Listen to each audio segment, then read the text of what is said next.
Bangladesh's former Prime Minister Sheikh Hasina has been sentenced to death for crimes against humanity following her crackdown on student-led protests last year that claimed 1,400 lives. Hasina, who has been living in exile in India since July 2024, was tried in absentia by the International Crimes Tribunal. Prosecutors said she allowed lethal force against protesters, while Hasina calls the trial biased and politically motivated. The months-long tribunal focused on killings and injuries during the unrest. Families of victims welcomed the verdict, but called for harsher punishment for other officials involved. We have decided to inflict her with only one sentence, that is sentence of death.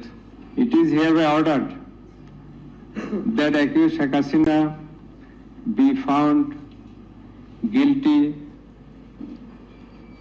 on 3 counts under charge 1. Count number 1, incitement. Count number 2, order to kill. Count number 3, inaction to prevent the atrocities and failing to take punitive actions against the perpetrators. দ্বিতীয় চার্জে আসামি শেখ হাসিনাকে দোষী সাব্যস্ত করে মানবতা বিরোধী অপরাধের দায়ে 2024 সালের জুলাই অভ্যুত্থান চলাকালে বাংলাদেশে ছাত্র জনতাকে লিথাল ওয়েপন, হেলিকপ্টার, ড্রোন ব্যবহারের মাধ্যমে নিষ্ঠুরতম পন্থায় 1400-র মতো ছাত্র জনতাকে হত্যা এবং 25,000-এর বেশি ছাত্র জনতাকে আহত করার দায়ে, মোর স্পেসিফিক্যালি আশুলিয়াতে 6 জনকে হত্যা করে পুড়িয়ে দেয়া, চানখারপুলে 6 জনকে হত্যা করার মাধ্যমে যে অপরাধ করেছেন সেটার দায়ে তাকে দোষী সাব্যস্ত করে মৃত্যুদণ্ড প্রদান করেছেন। আপনারা দেখেছেন 5ই আগস্ট যে 2 বোন ভাই লাশ নিয়ে মিছিল করেছিল, আমরাই সেই বোন।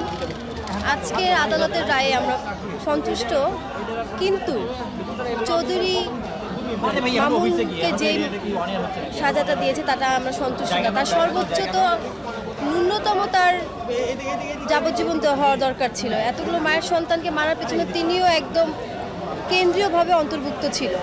এই উচ্ছ্বাসটা যখন আমাদের আরও দেশের প্রতিটা মানুষ খুশি হবে, যখন তাকে দেশে এনে ফাঁসির কাঠগড়ায়, ফাঁসির দড়িতে যখন ঝুলানো হবে, প্রতিটা দেশের মানুষ খুশি হবে যে না, এই দেশে বিচার আছে, তখন আসলে রায়ের বাস্তবায়নটা আমরা দেখতে পাবো। এখন জাস্ট আমরা Now, Ukraine is set to purchase 100 Rafale fighter jets from France. President Volodymyr Zelensky confirmed during a visit to Paris today. The 4.5 generation jets built by Dassault are among Europe's most advanced aircraft. Zelensky inspected French military hardware, including Rafale jets and SAMP-T air defense systems. This deal marks a deepening defense and defense partnership between Kiev and Paris amid ongoing Russian attacks and the harsh winter ahead. Ukraine belongs to the European family, geographically, but also through its values, history, and courage. The way towards the EU will be demanding and will require deep reforms in the way of transparency, governance, combating corruption, and the rule of law. I fully trust President Zelensky and the Ukrainian people to satisfy those conditions. France will be here to help Ukraine. But I'll tell you that President Donald Trump says the United States may open talks with Venezuelan President Nicolas Maduro, signaling a possible path to ease tensions in the Caribbean.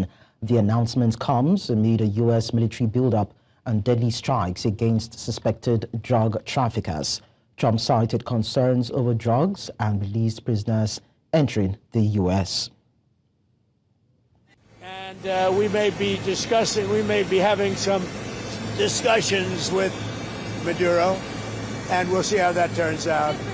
They would like to talk. Well, in Venezuela's case, it's about drugs, and it's also about thousands, hundreds of thousands of people that they've released into our country. and some are gang members from Tren de Aragua. Some are many are drug dealers. Some are murderers. So in the case of Venezuela, it's the prison population. Their almost entire prison population was released into the United States. You know what that means? Taiwanese President Lai Ching-te says China's actions against Japan have severely impacted regional peace. The row was sparked by remarks from Japanese Prime Minister Sheikh Hasina on possible military intervention if Taiwan is attacked. Lai called for restraint and adherence to a rules-based international order. 我对日本进行的复核式攻击，严重冲击了印太的和平稳定。我呼吁国际社会持续关注，也呼吁中国应该要克制，展现大国的风范，不要成为区域和平稳定的麻烦制造者。应该要回到以规则为基础的国际秩序的轨道上，这样对区域的和平稳定、繁荣发展才有帮助。我们请中国三思。美国驻日本大使已经公开发表声明，他肯定高市早苗首相在国会议员的发言，有助于美国跟日本关系的增进，也有助于区域的和平稳定。那我呼吁国内的政治人物特别是在野党应该要尊重日本国内本身的政治也应该要注意到区域的发展，不以负面解读日本的政治工作。South Korea has proposed military talks with North Korea to prevent clashes near the border. And this is the first of formal outreach under President Lee Jae-myung's administration. The Deputy Defense Minister Kim Hong-chol said discussions would focus on clarifying the military demarcation line to reduce tensions. 공식적으로 이에 우리 군은 남북의 우발적 충돌을 방지하고 군사적 긴장을 완화하기 위해 남북 군사당국 회담을 개최하여 군사 분계선의 기준선 설정에 대해 논의할 것을 공식적으로 제안합니다. 한반도 긴장 완화와 군사적 신뢰 회복을 위한 제안에 대해 북측의 긍정적이고 빠른 호응을 기대합니다. And that's a lot beyond the continent. Now we go on our break, and when we return, the conversation will turn towards the DRC, the Democratic Republic of Congo, where M23 rebels and the government have signed a peace deal. And the question has always been on the lips of many, most especially those concerned about the conflict that has ravaged the region. Will this latest peace movement put an end to the conflict that has ravaged the country? We'll find out in a bit. Just stay with us.